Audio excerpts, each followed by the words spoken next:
This one was different because we wanted to approach it from the start through the lens of the folks who were featured in this. So obviously most of our audience is the hearing audience, but if we're going to be featuring members of the deaf community, well then why shouldn't the story be for members of the deaf community? I did weddings for 4 years, I've done documentaries, I was even a fashion photographer at one point in time. This was one of the coolest and oddest stories I've ever had to do, to keep in mind both our hearing and our deaf audience.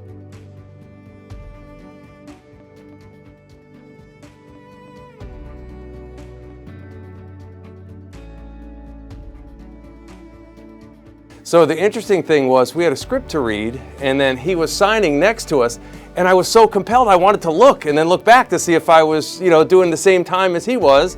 It was my first experience ever with something like that, so it was exciting. I felt like I was learning something in real time.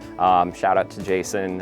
He was absolutely phenomenal, and we couldn't have done this story without him as well, because I know sign language, but I am not an interpreter. Being one of a kind isn't always all it's cracked up to be. My dad is deaf, my stepmom is deaf, and my mom is a sign language interpreter. That's a sign for interpreter.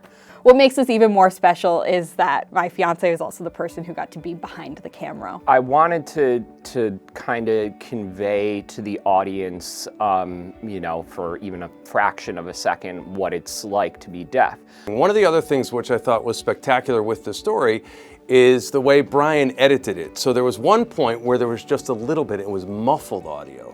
So it made you imagine, it's like, oh, I wonder if that's how they feel or if that's how they hear. Deaf and hard of hearing people don't all hear the same. Some people are born what's called profound deaf, where no hearing whatsoever, their hearing aids won't work.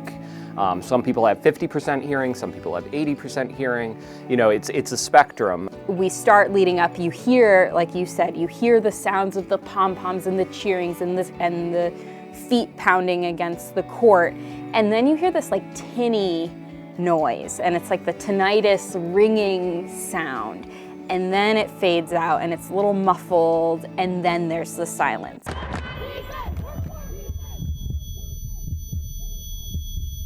And so it's that build up to the silence that I think is really important, and it's showcasing the spectrum and the range of deafness. One of the things I thought that was great about this story is we all had a chance to learn something, and that's one of the best things, the byproducts of journalism. You're just not telling the day's news or the day's stories, you're learning something that you might not have had exposure to. And what I see around this newsroom is people who want to walk into a community that they maybe don't have that personal connection to, and they want to understand it. So I'm appreciative of all the different communities in Connecticut, in this case the deaf community in Connecticut, that has helped us make sure that we do our jobs to the best of our ability.